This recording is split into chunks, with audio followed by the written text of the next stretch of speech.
Yo, welcome back. This is Stu42 back again with episode 3 of season 6 of our Resurrection server multiplayer.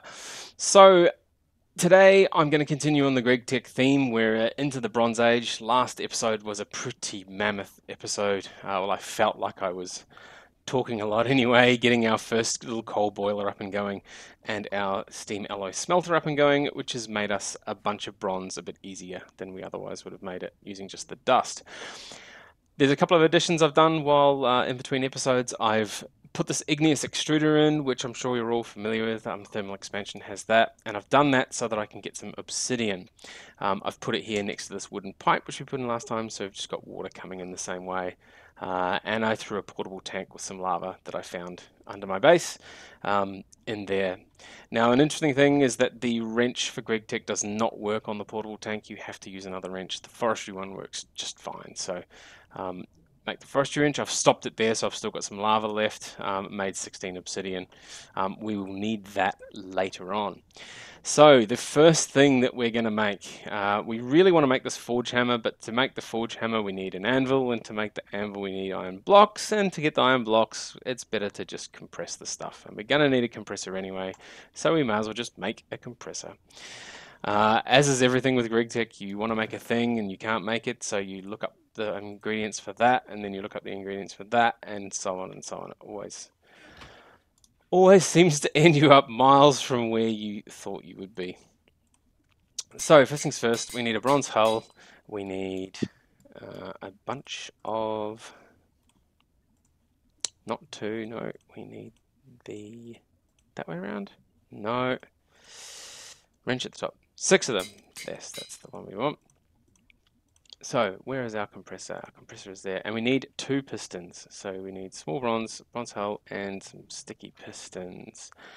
Now, you see I've made an iron chest here. So GregTech modifies your chests as well.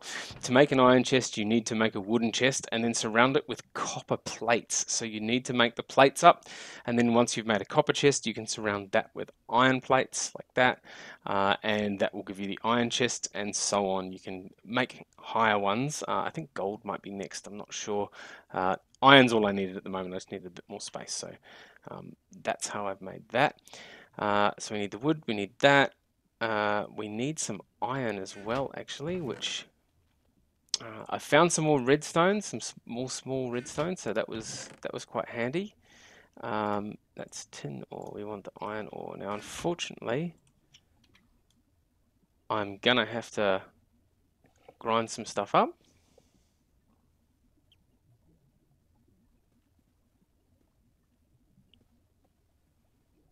As you can see, someone else has joined us on the server. Galadoran's arrived, seeing as he actually saw the first video that I posted up and decided to jump on. Has that given us enough? 6, that'll do. Oh, got some iron nuggets there as well. That's handy. So, we're going to need a bunch more iron actually to make our anvil. So, what did we need? We need 2. So 2 of those, 2 of those, and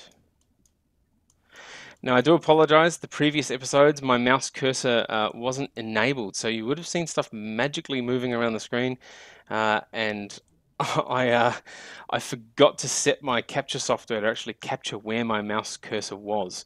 So hopefully that is fixed this time around, and you'll be able to see my mouse cursor and see what I'm doing.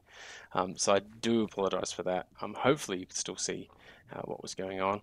As you can see, I've extended the bronze pipe out a little bit as well. So let's throw our compressor there.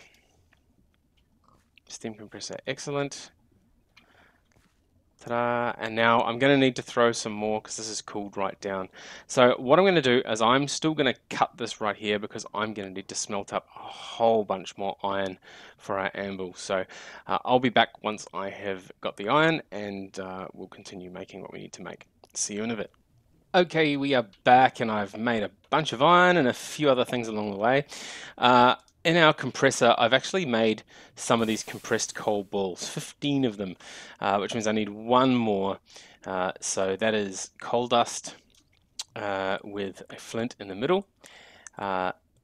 We need 16 of these for our 2 diamonds. The reason I've made a few of them up front is because our compressor takes quite a long time to work. I've also made 2 of the blocks of iron. I need a 3rd one so that we can get our forge hammer going. As well as that, I'm finding that we are running out of bronze once again, so we're nearly up with the bronze again. So what we want to do is, once this is done, put 9 of those in there to make our final block of iron.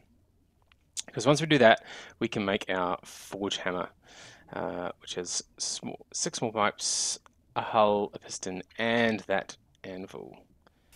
So let's grab that out of there. Now while that's compressing, what we do with our compressed coal balls is we get the obsidian, throw that around it, and then we get these coal chunks.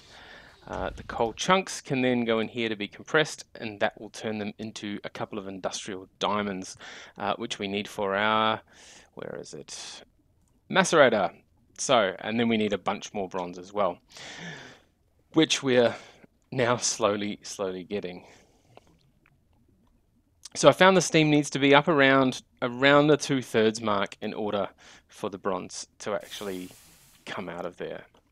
Cool. So there is our block of iron. We need iron underneath.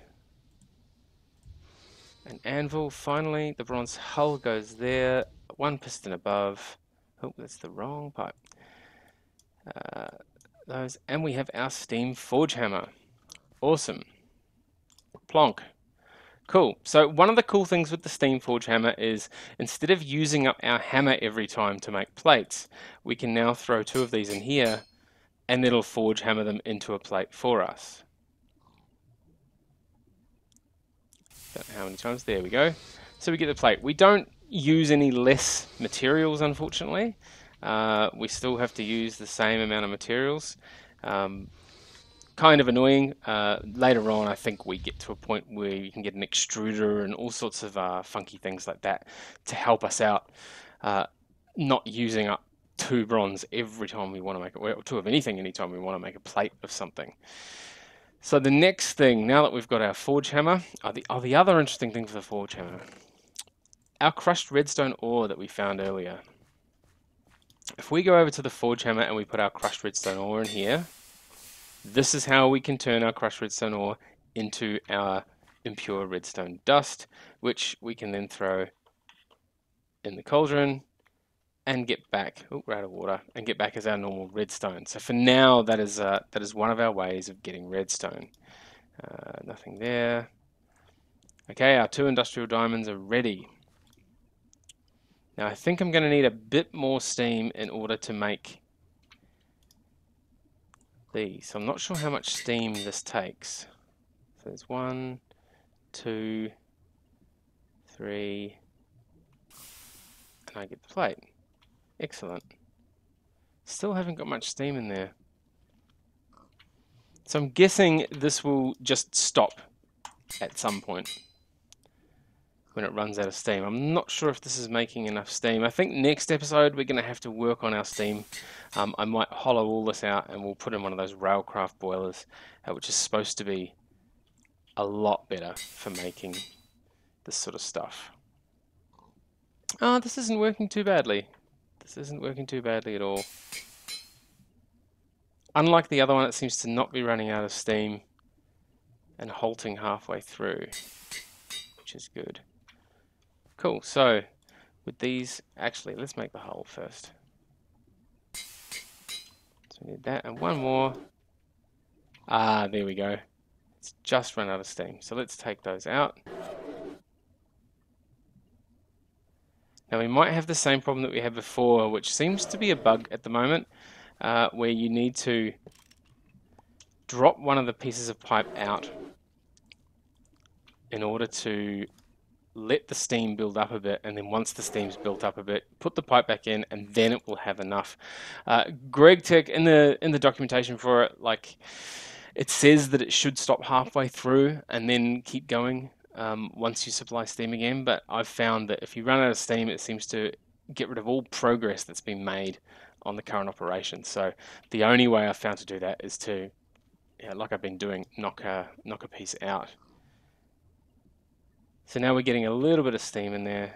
That should be enough for this. No, it's not.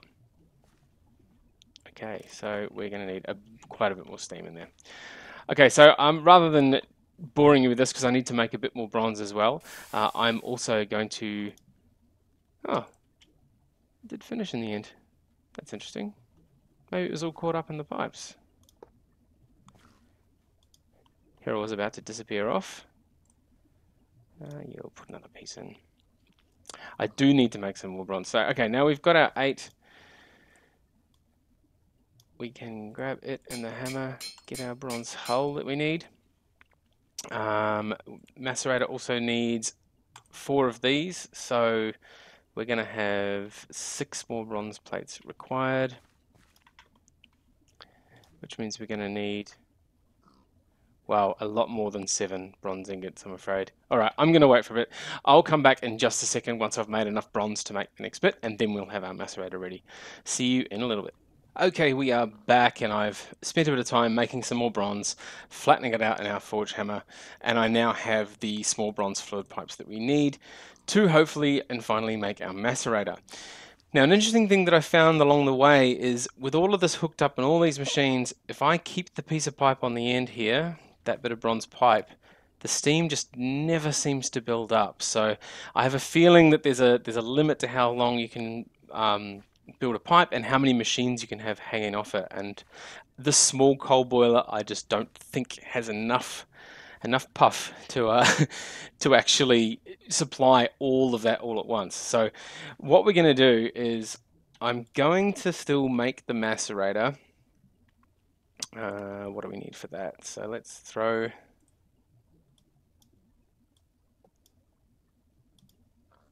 Oops, where did I put it? There we go.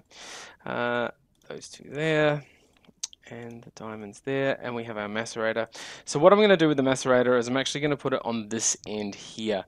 It'll connect twice, but it should still be just fine to be used. Yeah, we've lost a bunch of steam again just by plugging the macerator in. So I'll throw another piece in there and let's see if we can't get some steam out of it. So the thing that we're really going to want out of this is redstone. Redstone's the thing that we're sort of short of a lot of the time. That is not looking too hopeful. Maybe there's just too many things hanging off the side of it. Very, very interesting. So what I'm going to do to help this along is I'm going to break that one at the bottom and see if we get some steam. Oh, is that a little bit there?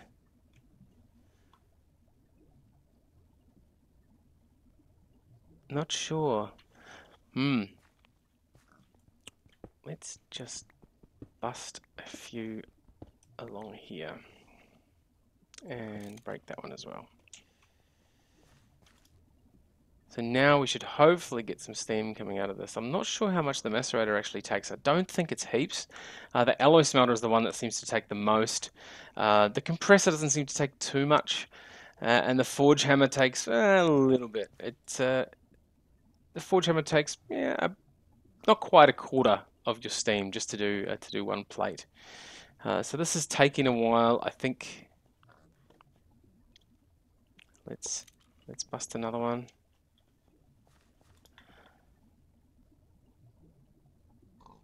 Definitely taking a while. I also found that you get hurt if you stand on the hot steam pipes, so interesting thing to find. So let's see if it does one anyway. It starts, so there's a good sign. So there is steam sort of getting there, even though it's not filling up the reservoir. So what I might have to do is we'll get on with making a better source of steam in the next episode, and that will hopefully let us run all of this equipment all at once, and then we can actually get on with making the sort of next tier of stuff that we need to get to.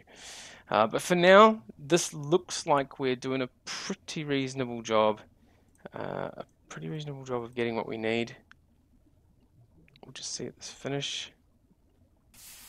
Yep. So we get 10. Wow, 10 crushed redstone out of that. That's amazing. That's a lot of redstone. And now, unfortunately, I need to go all the way to the end to the hammer. Yeah, there's still no steam there. I'm not sure if this will even work. Oh, yeah. Cool, so that goes pretty fast, and we'll be able to get ourselves a bunch of redstone.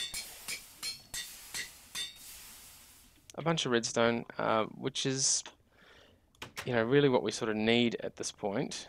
So we go back inside, put some more water in there, 10 of those in, and 12 back, and hey, we didn't use up too much of our water either. So that's a pretty good redstone. We're getting 10 redstone out of a single ore. Very, very good ratio. So I don't think we're going to have a problem getting redstone at all using this setup. Still no steam there. The other sort of ores that you put into the macerator, varying degrees of things that you get out of them. So I do sort of encourage you, like with iron, it's pretty easy. Like if I push U on that, it'll tell you in the macerator you'll get 2 crushed iron ore. If you push U on that, you can then put that in the hammer, the forge hammer as well, and get impure piles. If you smelt the impure pile, you get 1 iron ingot. The interesting thing, if you are just going to smelt the crushed iron ore, though, is you get 10 iron nuggets. So you do actually get a little bit more just from smelting the iron ore. So there's no real point in going the extra step to that. The only difference I can see is later on when you get a centrifuge, you want to go to here so that you can put it in the centrifuge and get this tiny pile of nickel dust, because it's one of the only ways you seem to be able to get nickel in any sort of quantity. You do find tiny nickel deposits around the place, but nothing too crazy. And it's like that with a lot of these things. So, chalcopyrite, I think that's how you pronounce it. You can smelt that straight into copper or macerate it into 2 of these. But if you then smelt just the crushed ore, you only get 3 nuggets out of it. So you're better off not crushing it, except if you use it to then forge hammer into this, because then you go straight back to getting a copper out of it again. Again, probably not worth it. It's probably better to just smelt the initial ore without even crushing it. The only difference, again, once you get to the centrifuge, you will then be able to get the pure dust as well as the tiny pile. And the pure dust only gives you 6 copper nuggets anyway. So it looks like with this particular ore, it's better to just smelt it, unless you need the tiny dusts for something later on. So it always pays to check all the way down the chain of what everything gets used for. As with GregTech, I think there's still a bit of balancing left to go. Some of these things seem to be better just to use them without even crushing them, and there seems to be no point to crushing a lot of them, except maybe later you get extra things. I'm hoping that we will get there later on in the series, especially once we start getting power generation up and getting some of those advanced machines. We are getting steam, it's just very slow. Alright, so we can do that, which means we can throw that back in there. It's almost keeping up with the macerator, so macerator doesn't use too much. Anyway, that again is more than enough for one episode. We've got almost a full complement of steam machines. We just need a better steam source. Not really too many more things we want there. An extractor maybe to get the first bit of rubber. The solar boiler may help us during the daytime. I think the next thing we're going to want to do, like I said, is get better water or get better steam. And then after that, I think we might get towards the blast furnace because we really need some steel. Anyway, as always, thank you very much for watching, and I will see you again next episode.